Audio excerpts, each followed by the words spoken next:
Great. A very good morning to everyone. Welcome to an exciting day 4 of Wind Energy Hamburg. I think we're all glad to have made it through a very, very busy week. I hope you've been enjoying the sessions and especially the stand parties throughout the week. A warm welcome from us at GWEC. GWEC stands for Global Wind Energy Council. We're a nonprofit industry association which represents the full value chain of the wind industry around the world. Our stand is just behind the Global Markets Theatre, so please come visit us after this session. And we're running the Global Markets Theatre here at the conference. Day 4 is kindly sponsored by Principal Power, as you can see. And so a note of appreciation to Principal Power for allowing this day of sessions to happen. Up next, we have a very exciting and somewhat different session for all of you. We're going to be looking into the future in this session and hypothesizing a little bit about what we as the wind industry can expect around some of the current challenges and what we can expect in terms of future challenges by 2030. And appropriately, for this topic, we've invited the next generation of leaders in the industry to guide us through our journey through the next 8 years. I think now we all recognize, after 3 days of sessions talking about grid integration issues, offshore wind technical challenges, permitting issues, that we're collectively in a critical moment for making net zero by 2050 happen. This is, of course, complicated by external factors like inflation, rising national debt, and, of course, the supply chain cost and tightness issue that we're all facing. So hopefully we'll be able to dive into whether these issues have been mitigated, resolved by the end of the decade, or whether we're going to be seeing added complexities by the end of this decade, and what sort of solutions the industry should be thinking about now to try to counter the challenges of the future. We have an incredible panel for you, but first, before we get to the panel session, we'd like to start off with a keynote from our friend Christina Abo, who's Chief Product Consultant at Green Ducklings. So please join me in giving Christina a warm welcome to the stage.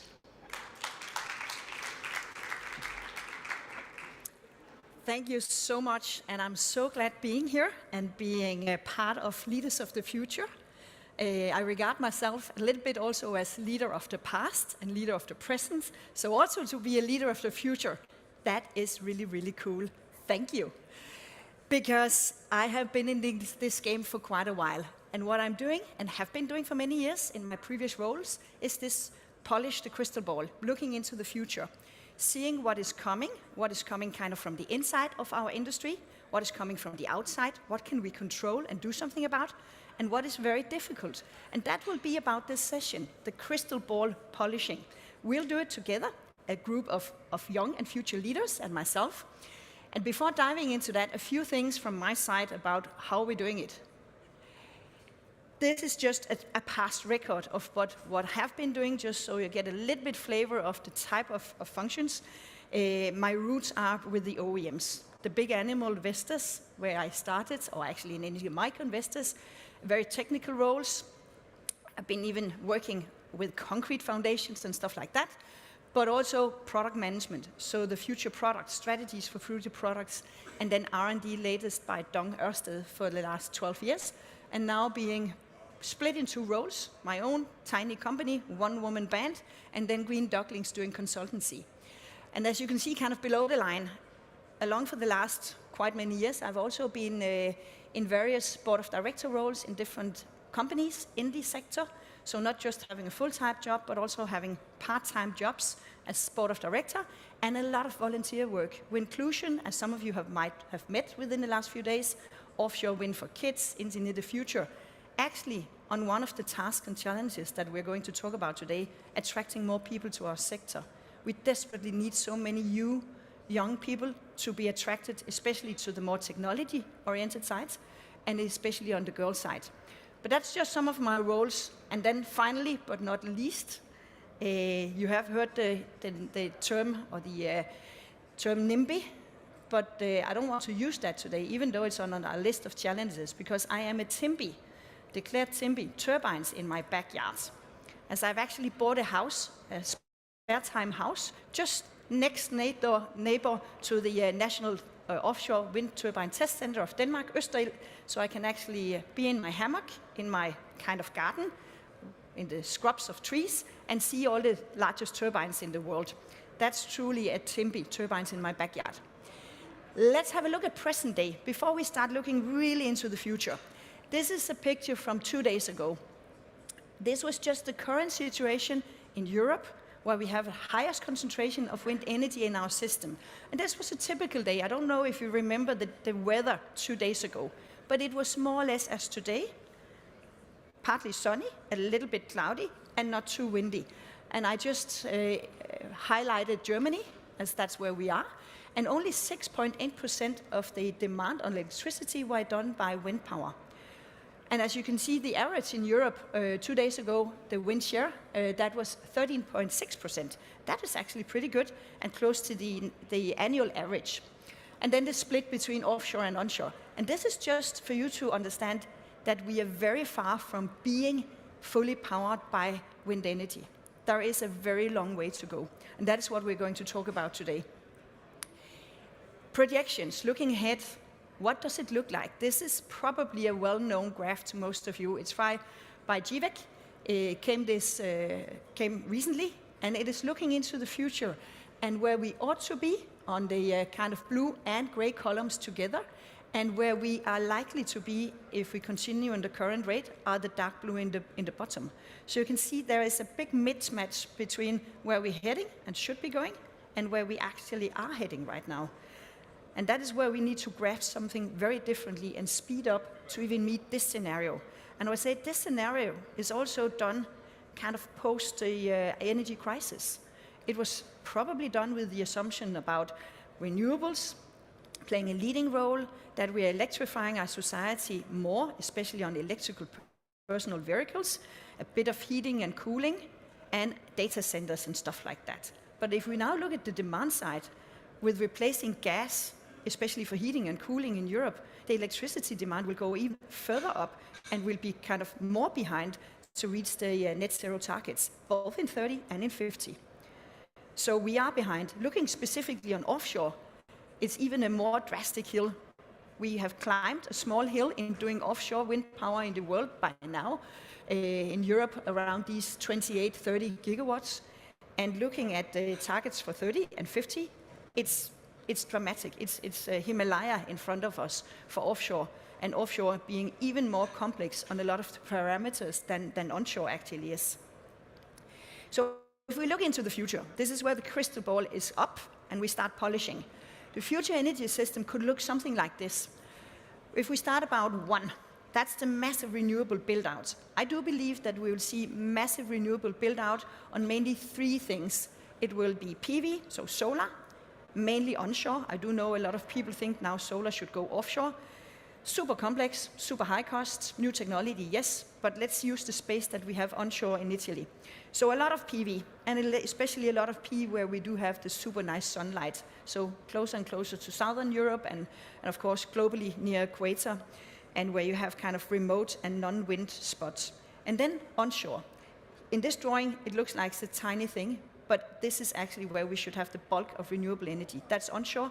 It's super commercialized, it's cheap, it's not just press the button, but almost compared to a lot of other things. So onshore build out massively. And then offshore.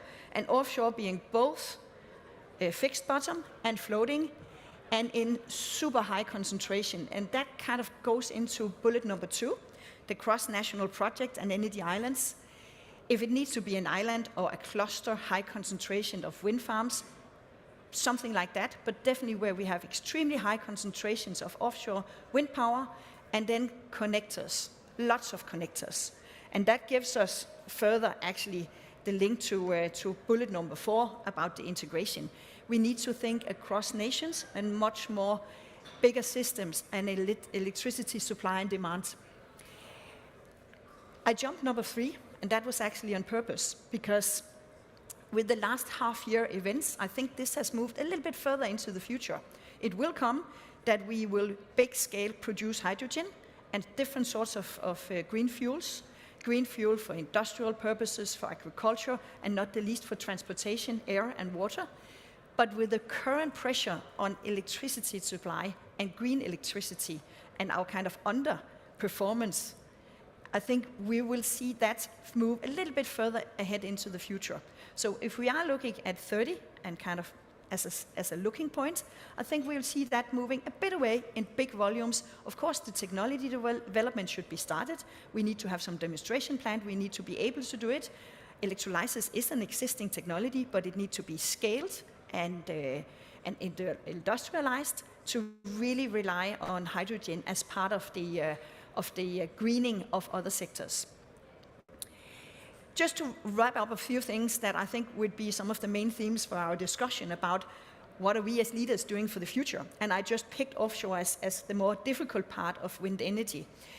First of all, we need to see adequate policy frameworks and permitting processes, and not just in existing markets, the easy ones as kind of UK, Germany, and so on, but also in new markets.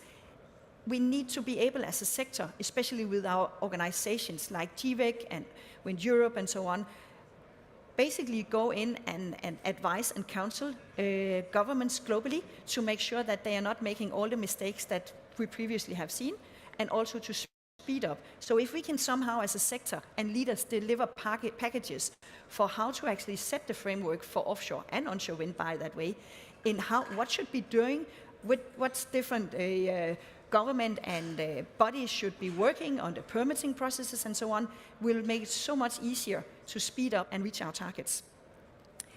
Another thing, which at this drawing looks super simple because it's just an export cable to an onshore substation and then to the transmission grid, but in reality, as I said, both for onshore and offshore, but especially offshore, big volumes, the grid infrastructure. We as leaders need to be basically teaming up with the TSOs, looking for different types of structures and build out both on the technical side, on how it should be financed, how it should be done from the legal perspectives. So this is where I see a huge, huge demand from our expertise in the sector to work with partners in different nations and across to do this, because this will be one of the key bottlenecks for us to success.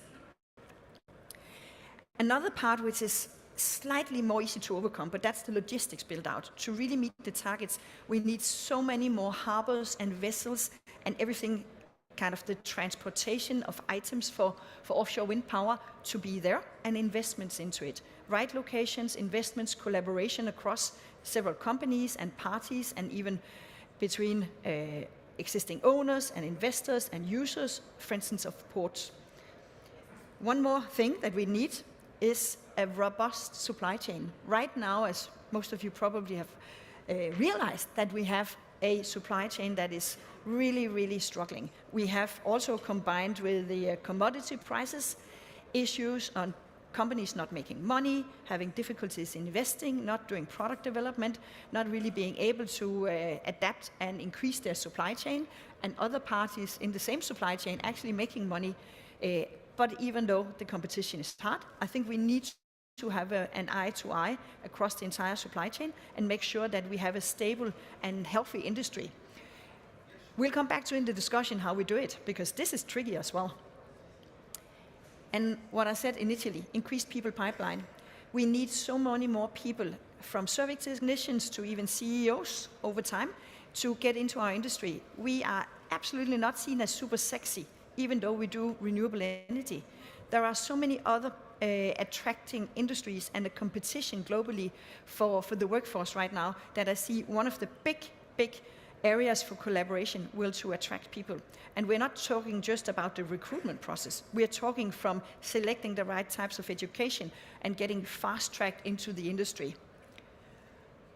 And then final, but not the least, an even more increased focus on sustainability, different types of sustainability, materials and so on, because again, with the scaling of our industry, we do consume a lot of materials. We have a lot of waste and handling and things being also decommissioned and so on, and we need to care for that as well. It can be seen as minor details in trying to save the world by renewable energy, but it's an important detail, and we need also to put some focus on this one. So, wrapping up, if we are here in 2030, let's pretend so, Will we be able to deliver on the targets to avoid the climate crisis and follow the curve? Honestly, I don't think so. Not with our present performance. We need to change a lot of things. And some of the things, given the 7 bullets I just mentioned. So I don't think we are well on track. We are in 22, kind of end of 22, and we will not be meeting these targets as we are performing right now. Actually, a little bit the opposite with the turmoil that we're seeing right now. Have we solved the regulatory and policy changes? Absolutely not either by now. But this is actually one of the bullets that I am a bit positive on. I do believe that we can manage, at least for key markets, to move faster on working with governments and different bodies, regulatory bodies, on the permitting part, maybe not so much on the grid, but on the permitting part. The grid will move slower. That will be kind of up to 30 and beyond. But I'm positive also on grids. What have been the game-changing technologies? A lot of people have a lot of hype, including myself, on the hydrogen economy and the hydrogen world. We will produce hydrogen and all sorts of power-to-X things, but right now we simply need to have much more speed on getting a lot of green electricity done to kind of first of all cover the electricity demands, and then the added-on electricity demands, the kind of derivatives with the hydrogen industry. If we have managed that, if we've done it by 30, I don't think so, but I think we are well on the way to do it. And I think that trajectory will continue, both on the technology and in different business model for doing this. And then finally, what are our greatest challenges and the greatest opportunities? I think our greatest challenges, I've mentioned in some of the bullets, we'll come back to it, so I'll make a cliffhanger and say I'll not put my point to one of the greatest challenges here, but the opportunities is that we have more focus than ever before on delivering. Everybody, not just politicians, not just the leaders of our sector, but also the citizens of all the countries that we supply electricity to, they are looking at us now and saying, we need this. The awareness amongst kind of ordinary people have increased dramatically over the last year. Actually, since 18, with the first drought in Europe, where we all were sweating a bit, and we had linkages to the to harvesting and food chains, and not just energy chains, but definitely also from the last half year with the energy crisis. Everybody are aware about the importance of what we are doing, and that gives even more pressure, but also a bit of tailwind to what we should be doing. So I think let's regard that as an opportunity. How will these leaders tackle the future? That is what we're going to discuss. What will we do as leaders representing some of the companies? I'm pretty confident that we have some good ideas, and I'm also confident that a lot of this cannot be done by single companies, but will be done in collaboration between companies and between very different companies and public partners to tackle this, because this is not super simple problems as we just have been through. But I'm pretty sure we as leaders will be the ones moving forward to tackle these things. But exactly how, that is what we're going to discuss now. Good. End of keynote. Let's get to the panel.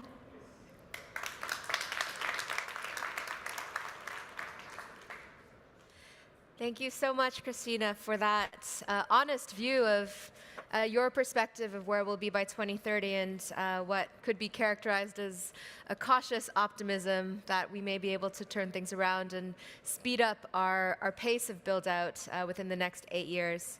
So now I'd like to open the next segment of the session, which is to bring up our fantastic panel of future leaders. So I'd please like you to join me in welcoming to the stage Lisette de Heiden, Commercial Lead of Offshore Wind at Shell, Fabio Fugazzotto, Head of Wind of the Innovation Unit of Enel Green Power, Nevena Stevanovic, Senior Products Manager of Digitalization, Siemens Gamesa Renewable Energy, and Alex Franceschini, Senior Vice President of Corporate Finance and Origination at Corio Generation. And moderating this panel will be myself, Joyce Lee, Head of Policy and Projects at GWEC. So I'll just join you all on stage. I think we're barely fitting here. This is great. So just for those of you who are joining us for the first time at the Global Markets Theater, We do encourage this to be an open, discussive space. We have quite a good audience turnout actually for day 4. So what I'd like to happen is we're going to get the conversation started with each other. We've already encouraged among the panelists a bit of crosstalk, a bit of interventions and responses as we go through our questions. But we want to hear from you, the audience. And that includes not just those of you who are physically sitting in front of us, but those of you who are virtually with us on LinkedIn Live and on YouTube. So happy to take any questions or comments, any challenges to the panelists' perspectives from the floor, physically or virtually. We have spotters in the back of the room. If you'd like to make a comment or question, raise your hand at any time, and we'll make sure to run a microphone over to you. If we have any questions or comments coming in from our virtual audience, we'll have someone in the back of the room read that question out for our panelists. So hopefully that's all understood. Let's get going. I think Christina laid out her view, quite a brutal view of the question. In 2030, are we going to be meeting our net zero targets as a wind industry? And just to remind folks what those net zero targets are, we're installing about 95 gigawatts globally for onshore and offshore wind as of last year. And according to the IEA's net zero roadmap, we need to be closer to 390 gigawatts of annual installations for onshore and offshore wind by the end of this decade. So that's about a quadrupling of our annual installations over the next 8 years. And Christina's view from her keynote was, at this pace of growth, under this BAU trajectory, it doesn't look like that's going to happen. I'd like to ask the question to a few of our other panelists just to get things started. So Lisette, how about we start with you, and then we can turn to Fabio, and then Nevena. Lisette. Does this work? Great. Yeah, so of course, I really want to say yes. And I think the statement is very strong. We have to avoid a climate crisis or climate disaster. And I will do everything in my power to do that. And that's why I do what I do. But yeah, I'm afraid that I have to agree with Christina there. So yeah, you talked about the targets. Anita also wrote down the 300 gigawatts by 2050 in Europe. And what we have on our retina as well is the 150 gigawatts in the North Sea. And very specifically, we now have 70 gigawatts target in the Netherlands. We also see 40 gigawatts in France, 30 gigawatts in Norway, for example. These are all 2040, 2050 targets. And yeah, mind you, we only have a couple of gigawatts in the waters in these countries combined. So it's actually difficult to comprehend what this will mean for the supply chain, the energy system, and the design of electricity markets. So I think a lot needs to change there. But what is also a problem is that the tenders that are up now, so the areas that are up for tender, most of them will not be operational until 2030 or even later. Of course, yeah, of course, a couple of exceptions. And when we're designing now, of course, we have a future outlook on wind turbine size or certain elements of the market, but it is impossible to think of the future in 2030 and where 2030 needs to be in order to actually get to those targets in 2040 and 2050. And as an industry, I think we're ready to take on that challenge and to develop and build and operate these wind farms. But the system that we're embedded in actually also needs to catch up. And we have had a couple of sessions at this conference that has also touched upon this.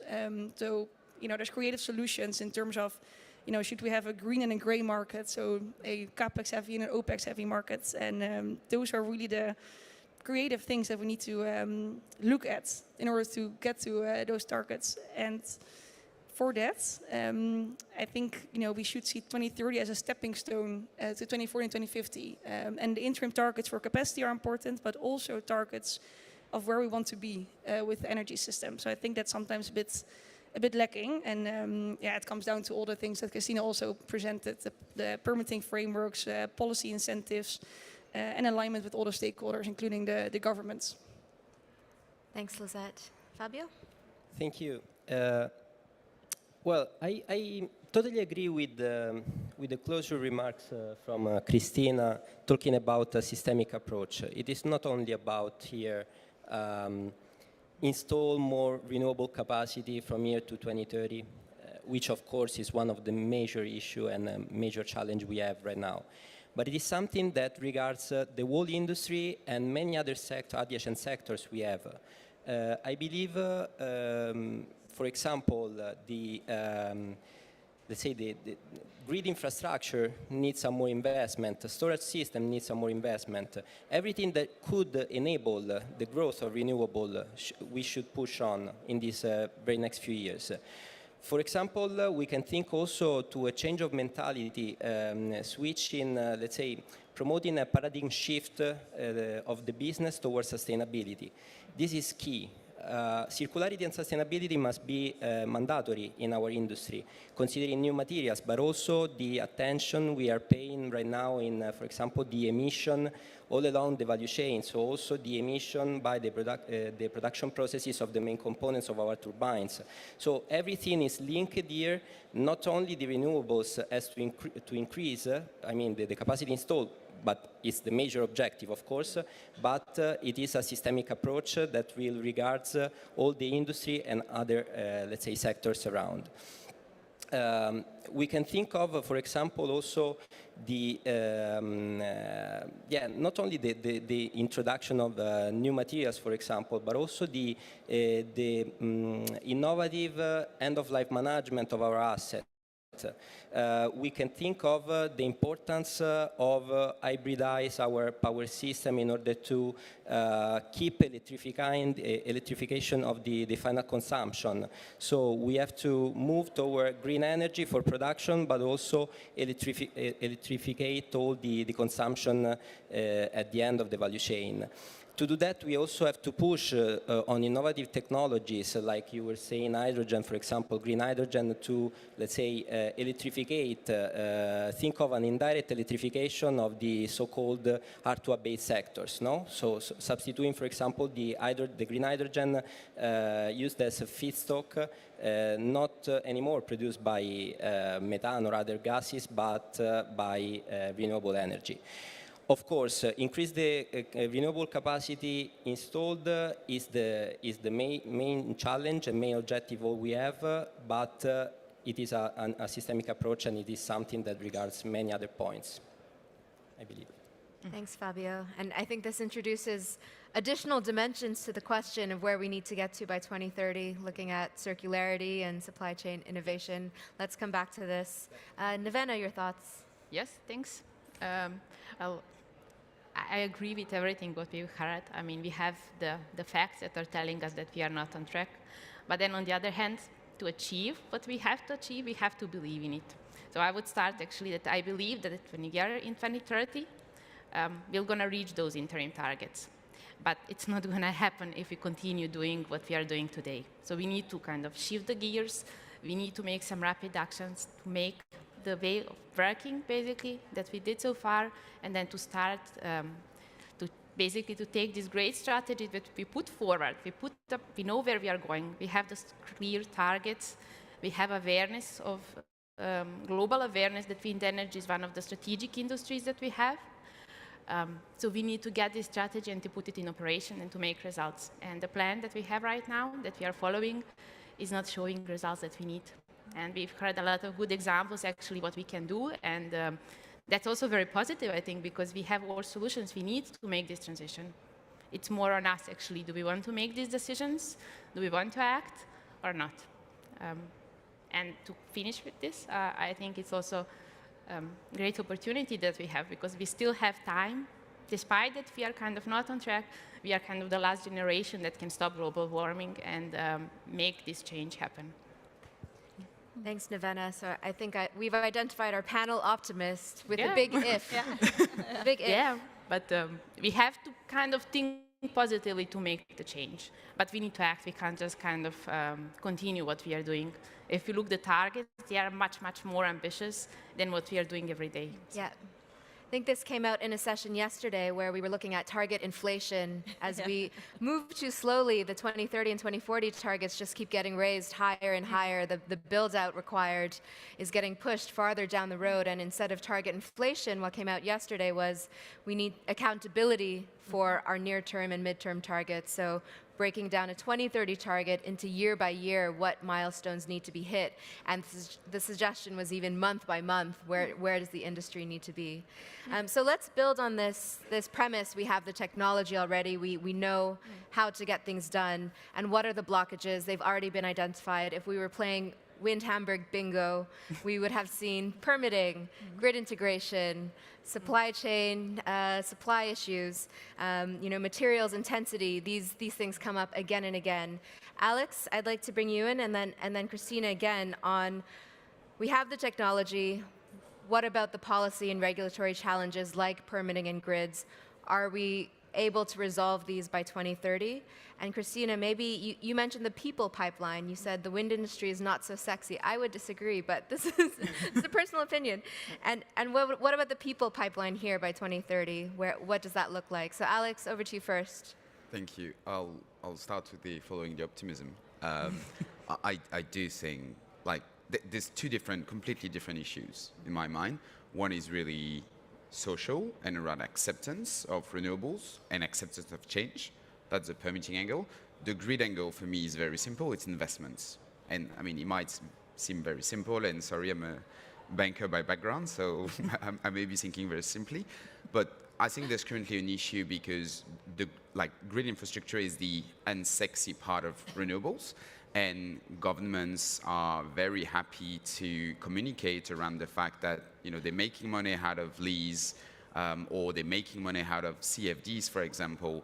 But then this money is not always reinvested into grid upgrades or grid updates. So my feeling is there need to be a shift, and I think it's probably more interesting to ask for the developers to pay or to contribute or even to develop the grid update themselves. Bring them accountability, and to be honest, as a developer, we would be super happy to do it because we would, control a bit more development of a project of an offshore wind farm, rather than asking them to, pay upfront for lease, for example. So my point is, let's just shift the responsibility of grid. Let's just give the people that, just are focusing on that, the responsibility of getting this infrastructure project, up to date and up and running. And I think that might help. The other part, the permitting, I'm going to go a bit more on the negative side. I think this is where the big challenge is. This is where the whole community, offshore wind or onshore offshore wind community, needs to work together to be able to change minds. That's not easy. In a number of countries, onshore, I don't even speak about it, but even offshore is seen as negative. In the TIMBism is not really there. It's more NIMBism. And so this is probably where I think, there's obviously an evolution, kind of change in generation, but this is taking time. It's not government policy that's going to change people's mind. And we're probably in a period where it's probably the right time, because obviously the energy crisis is just showing how good renewable can be and how, for a country, independence of electricity is super important. So let's build on that as a community. Let's have let's build on history, and let's try to, change minds. Interesting, because permitting was an area that you had identified as something that could be resolved with regulatory reforms and the kind of acceleration schemes that we're starting to see come through in Europe, at least. But there is a social acceptance issue, which is, I think, harder to quantify and harder to create reforms around. So Christina, over to you. Well, I do know that the TIMBism is still in its infant shoes here, but I truly believe, for instance, on onshore, which is the thing about social acceptance for people, visual impact, what. I do think that, again, we have a little bit of a tailwind now in Europe, that people are aware, okay, that when you get power in your plug, where does it come from? It's not granted. And that they also need, on a personal level, to engage or at least sacrifice just a bit. And I do see for instance, in one of the more mature countries of Denmark, do have a bit of understanding that you need to be able to maybe pay a bit of your horizon view, if you live in the countryside, to a bit of turbines.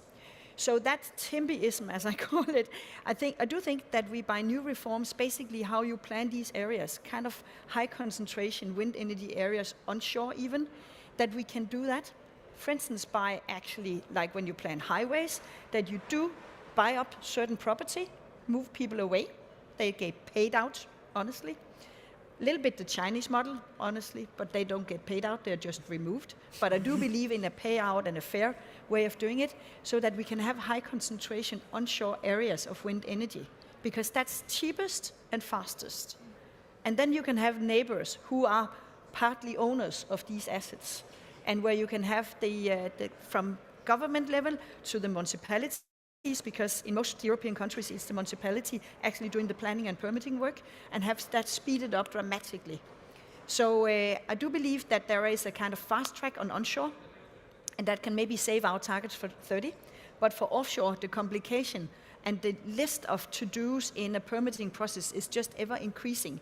And that's why I'm a bit worried still that it's much more difficult, because it's not just people, it's also animals and other interests and mammals and fishery and whatnot. And there I'm a little bit more skeptical about how we can fast track that, but at least make sure that we are not inventing more stuff to be tested and verified and observed and seen and measured and so on, because that's capacity and time to our offshore wind power plants. On the grid part, you mentioned that you as a banker see that just as a slam dunk. That's maybe where I'm a little bit more skeptical about doing that. The technical side, I'm pretty sure we can do both onshore and offshore. And the models, I completely agree. We need to take kind of the responsibility of the TSOs in certain countries, have them as parties for planning the grid build-out across networks in the different countries, and then put the operational, the practical side, doing it, building it, to the developers, both onshore and offshore. Because we are having a bottleneck of getting that done, both the planning part and the execution part. And I'll prefer the TSO to be active planners with governments across, with input from the sector, the big utilities, the professional developers, to participate in that planning exercise, and then doing the build-out by the developers as part of the infrastructure in total. And then the social pipeline, the people pipeline, that's, I think, is one big thing that we have to do very much together. We need to make sure that wind is actually sexy, and that it is seen and regarded so, because you think it's sexy, I think it's sexy, but we need to make it sexy for everybody in welcoming them in. And that's a very long and complex journey from a lot of interaction with a lot of people and initiatives where we show what we do, because we are a very closed environment. We don't have a lot of youngsters coming here, but we need to invite them into the companies, have them as internships even at the age of 8, or whenever they are kind of thinking about what am I good at, what is for my future, because that's around when they are 8 and 10, not when they are finished in high school or at university. That's far too late. Thanks, Christina. So we have a bit of a debate going around who pays for and who should plan for grid. And as well, I think we all agree on the common need to get more people into the wind human resource pipeline, and also to improve the inclusivity picture as well. Just a reminder to our audience, if you'd like to join the discussion, please do remember to raise your hand if you have comments or questions. We still have our spotters in the back of the room, and I'll keep an eye out as well. I'd like to talk about resource here. So everything we've mentioned so far, the needs, the implementation requirements, will take some resource, whether it comes from TSOs in the public sector or whether the responsibility shifts to the private sector. And when we talk about expansion, of course, this resource issue is crucial, looking at the boundaries between developed economies that have more resource, more of a learning curve, more knowledge, a kind of brain trust to draw from a very robust onshore wind sector at least, and then developing economies which may have less resource, especially in the public sector, to put into gearing up their enabling frameworks for 2030. So how are you looking at the expansion of wind across these boundaries? Is this going to look linear across both developed and developing economies? And what are the sort of new frontiers that you're seeing for geographically for onshore, fixed offshore, and floating offshore wind? So for this question, perhaps we can go to Lisette first, and then we can go around to some of the other panelists. Yeah, sure. And good question. I think if we look at, if we remember sort of the big targets that we have, I think it's also easy and attractive to think that the developed countries or the more mature wind markets have it all figured out, but I think we are seeing challenges that are quite similar across the board. So it's about indeed stakeholder or local communities buy-in and ecology, which if the banker has a solution that just requires funding, then that's great, but I don't think that's the issue, of course. So it's that, and it's also delivering the business case, but without compromising the supply chain. I think that's also been a challenge. And you see that in a development phase and in the tender phase as well. So it's very difficult for countries to come up with a tender mechanism that actually helps them reach their objectives. And even defining those objectives are very difficult. And then it also comes down to indeed local employment, local content is something that we're seeing in many tenders. But how do you actually achieve that in a sustainable way? So I think one of the countries that's going to be very interesting to look at is Norway. So I think at least in Europe or in developed markets, a bit of a sort of new frontier for offshore wind, where they have both bottom fixed and floating coming up. And they can actually look at what other countries have been doing and what works, what doesn't work, and how do they reach those objectives. And I think, yesterday in one of the sessions, you saw sort of a chart with countries that have low stable growth and countries with high volatile growth or high stable growth. And I think, you see the developed markets a bit more in the high growth, but sometimes very volatile. So sometimes you can have, 1 year with a huge build out and 1 year with very low build out, which is not great for investments in the supply chain. Both within those countries and the EU or developed wind markets, I think we're seeing a lot of delays for tenders and for new projects, which is not exactly helping for the interim or future targets. So I think there's definitely something to do there, and the developed markets, of course, have also challenges that we don't necessarily see here. But as international players, I think we can really help those countries as well to achieve sort of the things that are necessary for sustainable growth. I think governments are also quite happy to hear from developers or interest groups as to what has worked. So I hope that we can get many in the high stable growth and some maybe low stable growth in our countries that should be sufficient to reach those targets.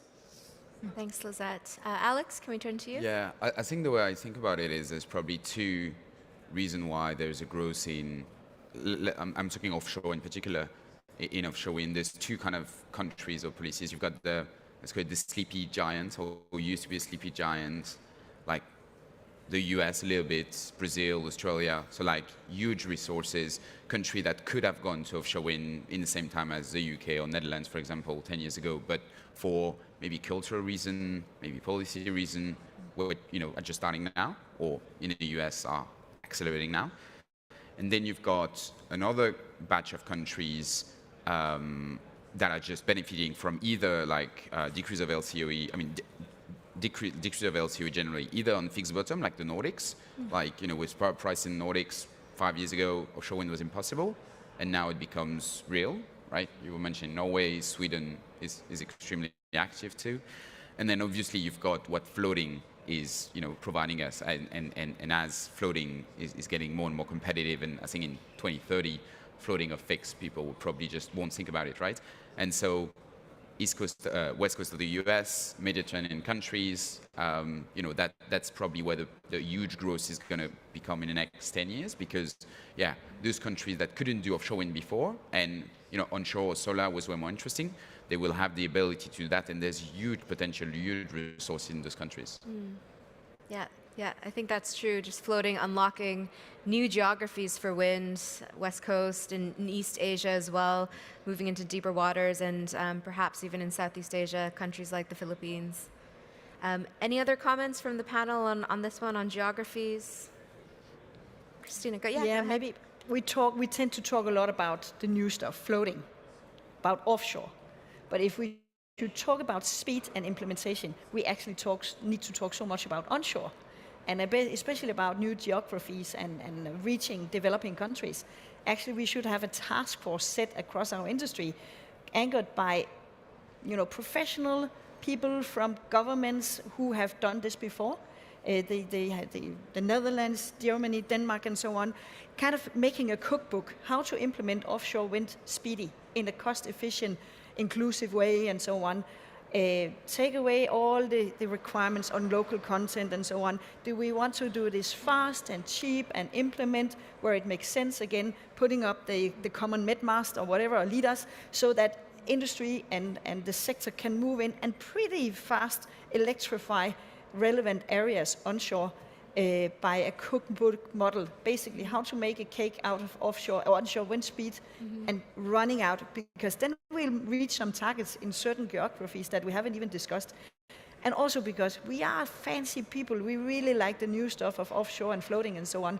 But if we want to speed and have costly electricity to a lot of people, renewables, it is a bit more focused on some of the parts of onshore as I see it. Yeah. Good reminder that for annual installations, onshore wind is still more than 4/5 of the market share. Exactly. Yeah. Let's move back to technology. And Fabio, you had mentioned storage before. You had mentioned circularity. When we look ahead, so in our crystal ball, at the game-changing technologies that have really made a difference over this decade, where are we at when it comes to technologies around power to X, around hybrid projects that combine wind, solar, and storage? What's your view here? Well, without a doubt, the last decade has been the decade of renewables. So we saw the costs dropping down very fast. In the last decade, we reduced the cost of onshore wind, for example, around 60%, 80% for the solar photovoltaics. The renewable storage, the energy storage reduced by 10 times its cost.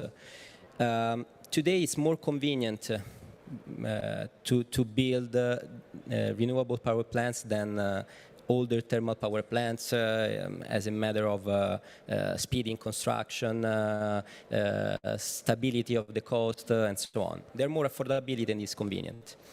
We are now looking at, let's say, the next decade ahead as the decade of electrification, where all these technologies that reach in this state of maturity today have to perform their best in order to reach for the target we are talking about before. And of course, we are also considering the hybridization of certain of these ones, but also the introduction of newer ones, but also further innovation in the technology we already know. If we think of the contribution that these renewable sources could provide to reach the targets of this critical milestone we have had, like 2030, I believe, of course, solar photovoltaics itself will play a significant role together with onshore wind. Because, let's say, basically the photovoltaics has a leaner and faster authorization processes in some countries somehow. They could be installed everywhere, basically rooftops, floating PV, if you think of, I don't know, some calm water areas. But of course, I think energy storage will play a really significant role because, as we were saying before, it is an enabler for renewables, but the renewables themselves ask for energy storage to be deployed. And I believe in the next few years there will be, but it is already starting right now, the switch from, let's say, a short duration storage to a longer duration storage. This because, of course, the increase of non-programmable renewables energy into the grid, they will need some more characteristics to be in order to certify the grid stabilization or its regulation. And the long duration storage will play also here a very important role. Then, as we were saying before, we talk about green hydrogen. Green hydrogen, of course, will contribute to this transition if we consider the sector, the hard to abate, as we mentioned, considering an indirect electrification process. So impacting the emission of greenhouse gases in certain processes that today are not electrificable by using only renewables, but you have to intervene on the key elements and the feedstocks used by these processes to be helped by renewables. So it is, once again, it is, a contribution worldwide and at 360 degrees from all the renewable sectors and all the adjacent sectors. Great. Thank you so much. So a lot of 2030 expectations here around electrification, scaling up heavy industry electrification in particular. Yes. We heard about long duration energy storage, so some mature technologies, perhaps like pumped hydro, but advancing utility scale batteries as well, presumably.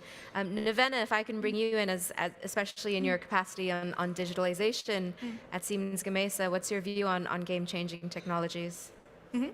Yeah, but maybe to continue basically on what we've heard so far, if we look what we need to do, wind is important, but it's not the only thing we need. And we need also to have solar. And if you look solar, that has matured over the last decade, but we are not at the scale where we should be when it comes to installation, when it comes to investments.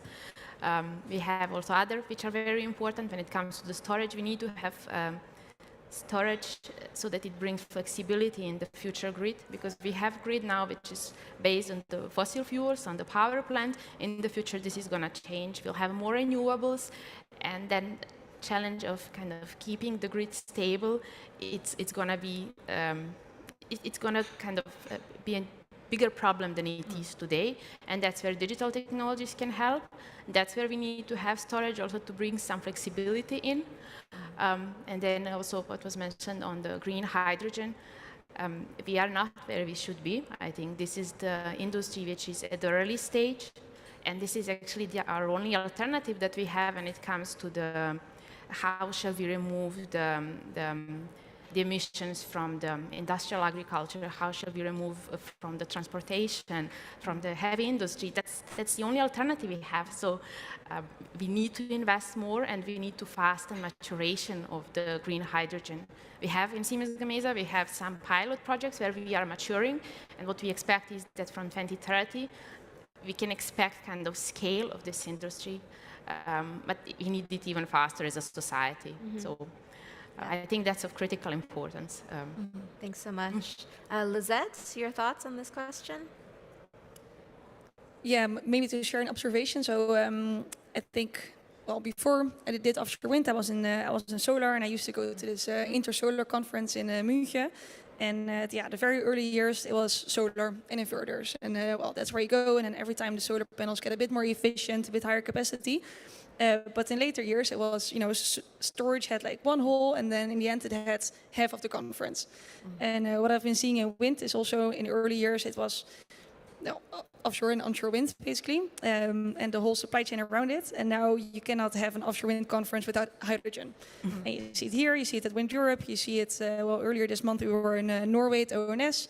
It's all offshore wind and hydrogen. So I think it's really good that it's at least seen as combined renewables, hydrogen, solar storage.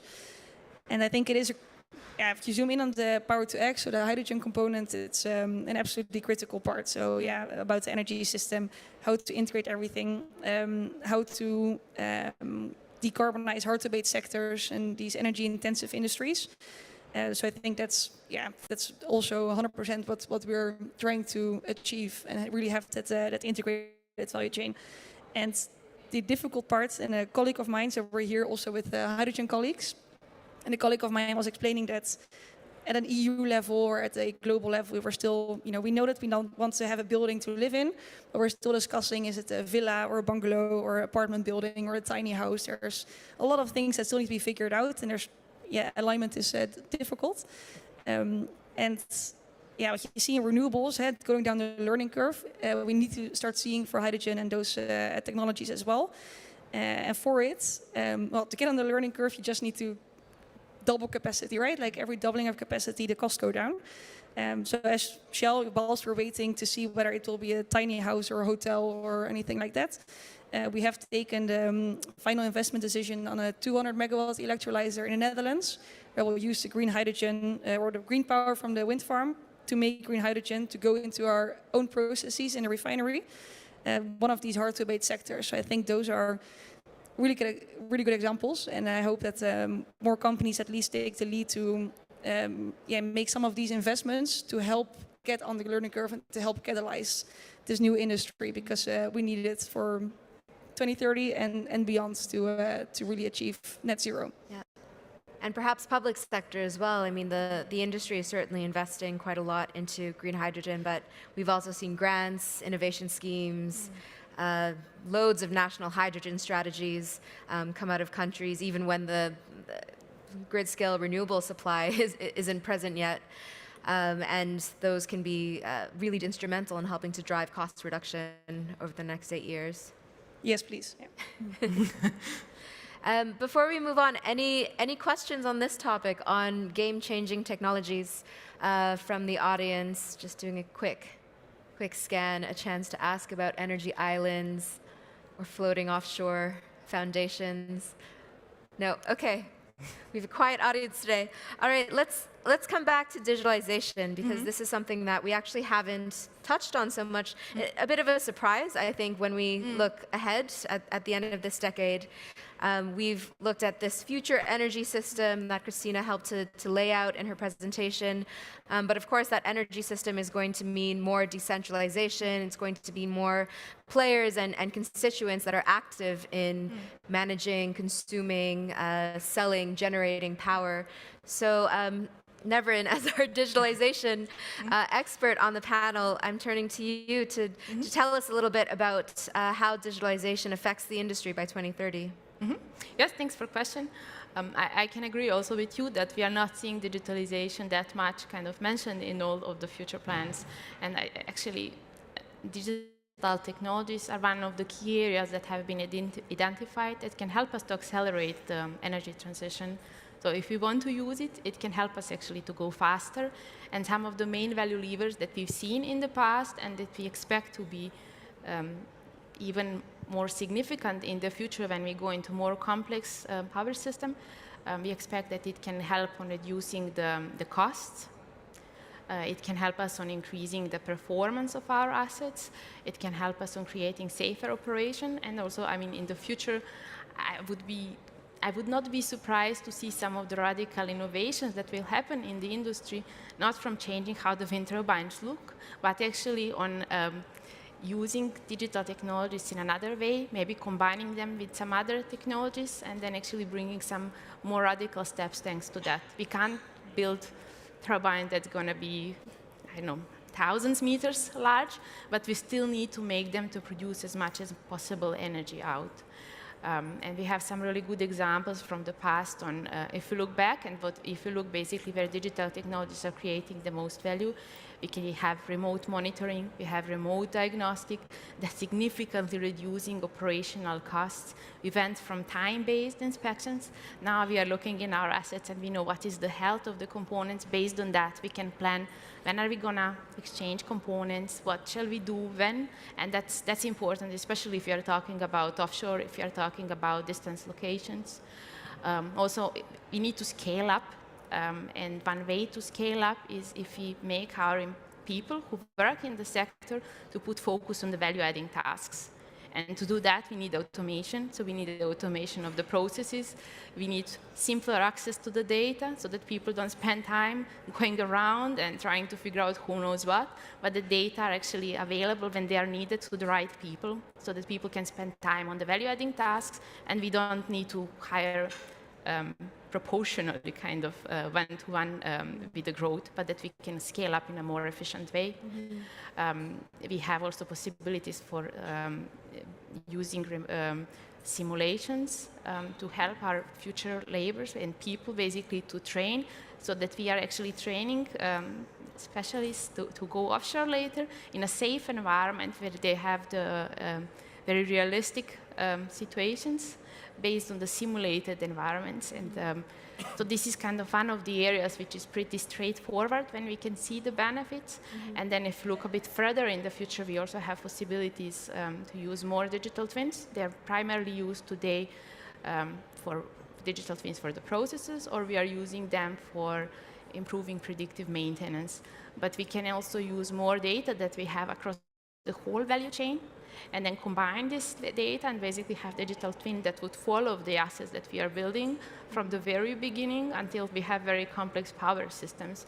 And then we can improve the design, we can take faster time to the market of our product. So that can be one very important step where we can think about how can we use virtualization, how can we use component testing.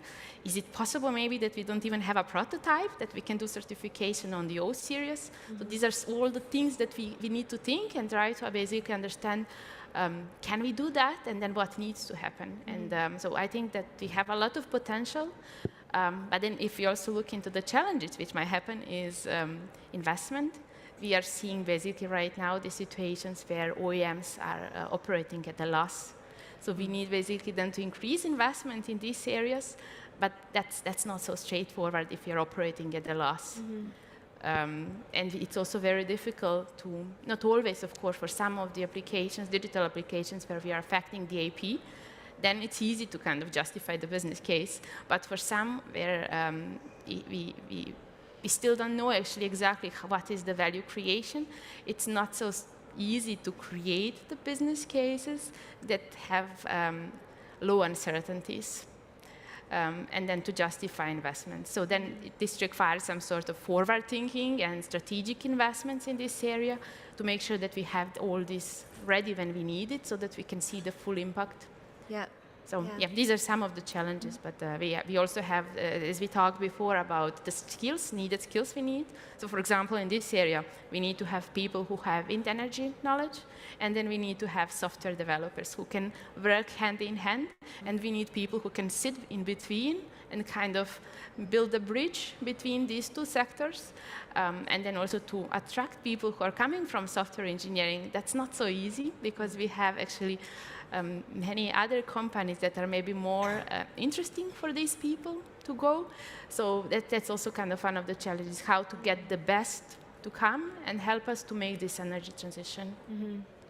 I'm going to turn to you, Christina, given your Vestas background in particular, in just a second. But I think this is quite interesting to look at this tension between the opportunities of digitalization, so performance improvements, learning curves, looking at marginal shavings of cost efficiencies that we can make. At the same time, as you mentioned, the supply chain is hurting at the moment. Many are operating at a loss, and it is a balance between how much should we put into marginal improvements versus reassessing, is this current supply chain model really working, and is it going to be sufficient, or let's say sustainable, to continue investing in 1.5% performance improvements and operational cost efficiencies over the next 8 years, or do we need some new model of collaboration or cost sharing, redistribution of value along the value chain? Christina, I've slightly altered the question as I've made that note, but curious to hear your thoughts, and then would open that premise to the other panelists as well. Then I'll surprise a bit and not dive into my Vestas past and basically repeat your ideas about digitalization seen from a OEM or from the sector on energy production, but say, I think we have some new opportunities in our world, that the consumers are so much more aware now. What is the electricity price? The private consumers, the industry consumers, that digitalization to me has kind of shifted now, because now it's just about generation of electricity or generation of energy, and then this discussion about, stability in the grid and so on. The consumers are going to be digitalizing much more than ever before in their consumption. The awareness of price, the adaptability to price, both as private consumers and big industry consumers. The price pressure on electricity and the many small apps now for private consumers of electricity, that's just the starting point. I see a big movement now talking about digitalization on the consumption part of electricity and energy, but initially electricity, where in the kind of good old past, we just assumed that they needed their power when they needed it. Now I think we can have much more flexibility and adaptability, especially on the professional consumers, the breweries, the dairies, all the big guys, heat pumps, everything is up for play now. And that is an entire new world. That's a new system where not just the generation fluctuation as it is on solar and wind, but the consumers, they can adapt, they're flexible, they're playing with us as generators. And that's a new world, and that's where we'll see an explosion of digitalization and opportunities for how to adapt this, and where, well, it will be a monster of digitalization, a super, super big cloud of something, and where I hope that someday quantum computing and stuff like that will come in and actually play a role in our sector as well, because somebody needs to calculate all this and find kind of the golden things and the algorithms to fast adapt, because this is real time. We cannot have milliseconds between consumption and generation. So somehow to take this up and do digitalization of both consumption and generation at the same time in super complex networks, that will be the future. That is what I'm seeing, maybe past 30, but definitely up for coming. Really interesting. We need more software engineers. We need to introduce quantum computing experts as well into the industry. And it's certainly something that hasn't been brought out, I think, in past sessions, or it's not really a strong community that you see in at these wind industry conferences. Yeah, we are very focused about ourselves and generation and digital twins and so on. That's okay. But there is the consumption part, and it's going to be big. And the balance between consumption and generation is even more complex than ever. Yeah. So I will give each panelist time for a parting shot before we close down the session, but you also get that opportunity. One last call out if there's anyone in the audience with a question. We have a gentleman in the third row. Thanks, Joyce.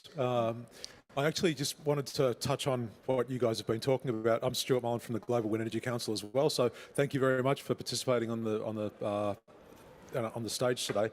I'm really interested, as young leaders of the industry and the people that are driving the future industry, we talked a little bit at the start, and we talked about the talent pipeline and developing talent, and you've just mentioned a couple of areas where we need to attract more talent, but I'd be really keen to have your view of how do we attract more of your peers from outside of the industry? How do we actually get these people into our industry, and how do we actually make our industry as sexy for those that don't necessarily find it sexy? How do we compete with all of the different other industries? I'd be pretty interested to hear how we get these young people, and at what stage do we engage with these young people? Anyone on the panel? Let me try. Yeah, Alex, go ahead.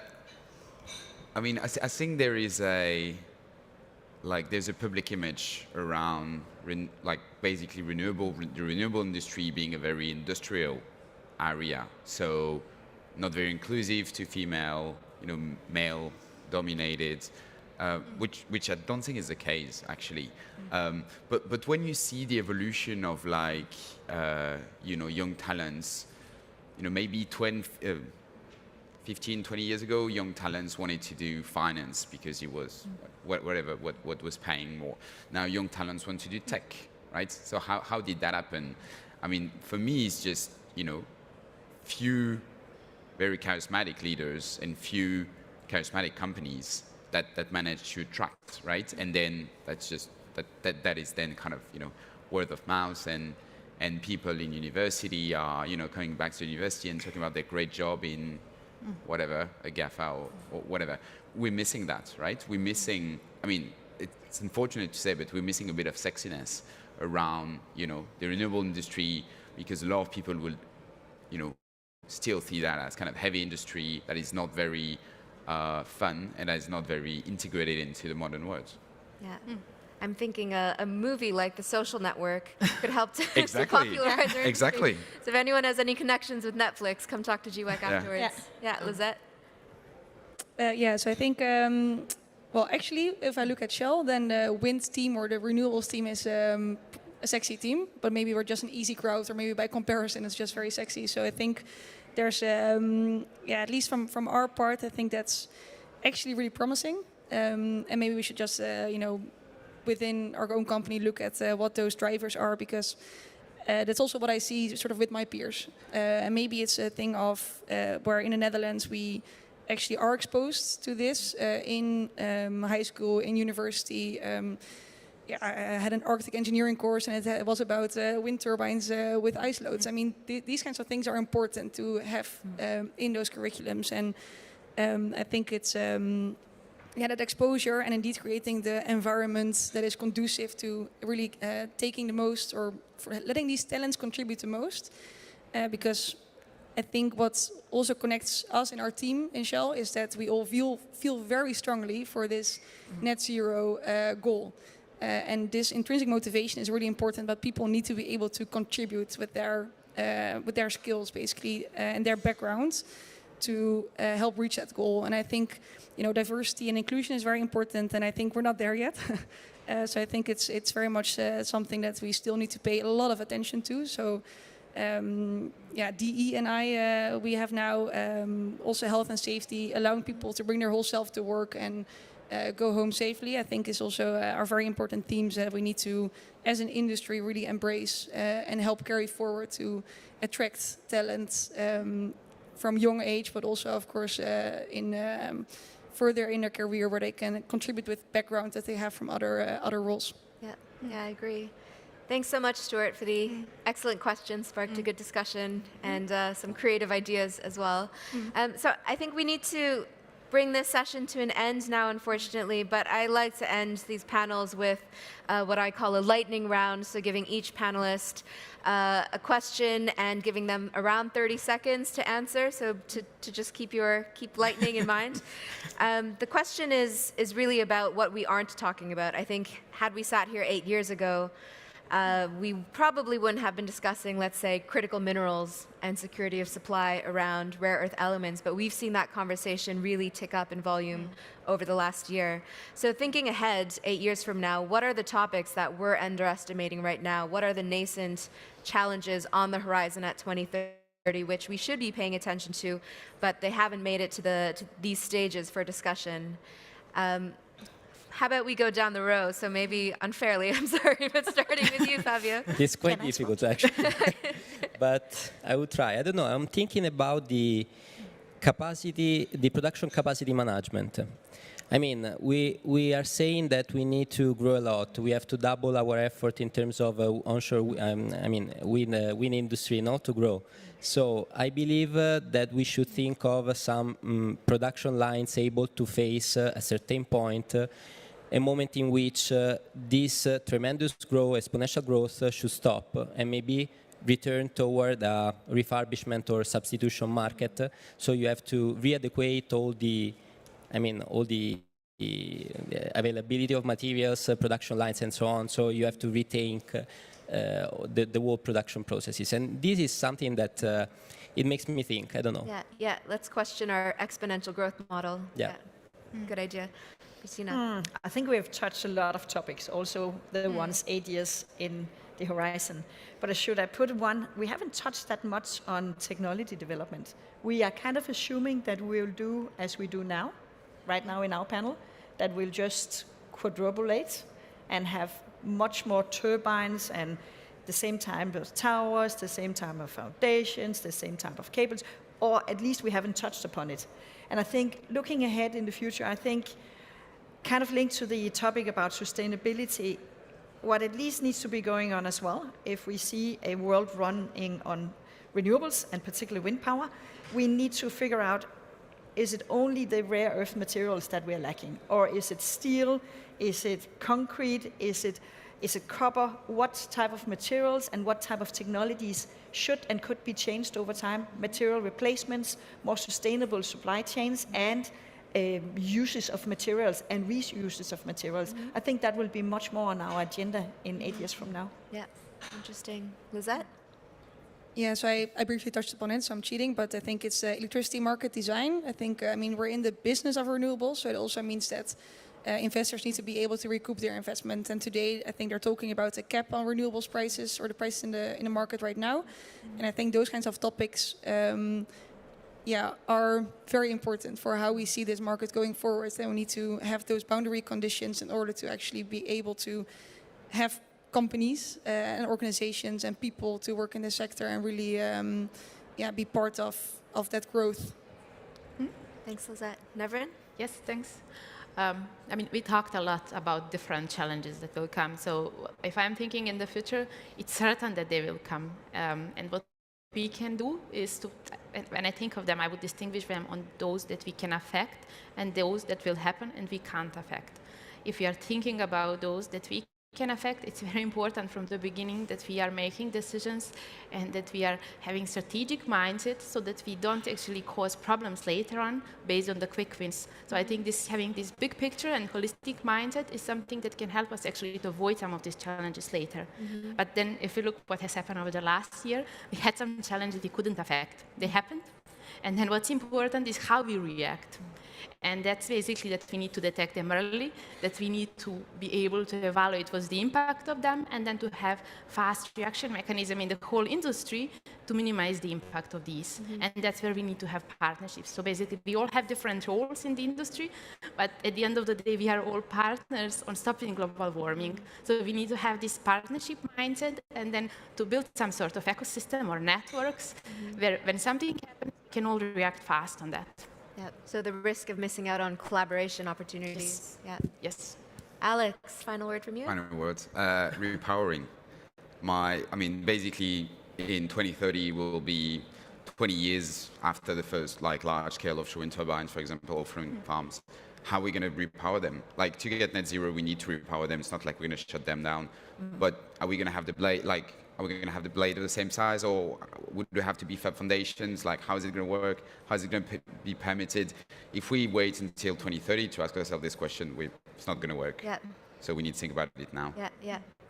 I think it's quite fascinating. We started this panel with this premise of we need to quadruple our growth rates in the next 8 years and get to 390 gigawatts per year. But then we're starting to question the assumptions here as well and look at, do we want unchecked growth? What are the consequences of this? How do we think about this from a 2040 perspective in terms of the materials intensity that this is going to require?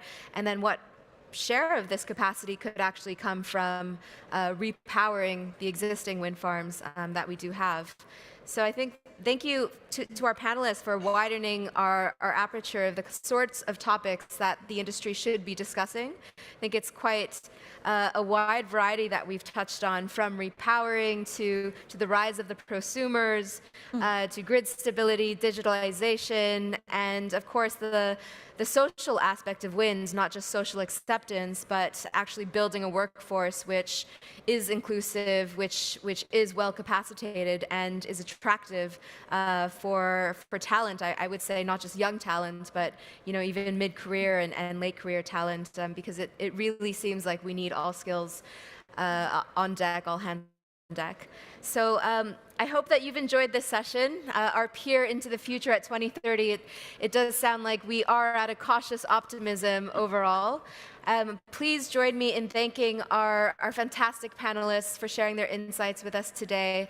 And for those of you who would like to stick around for a very suitable topic following this one, actually we're looking at inclusion in the wind industry at our next session, which starts in just a few minutes, and particularly the Women in Wind Global Leadership Program. Until then, please join me in thanking our panelists for joining us today.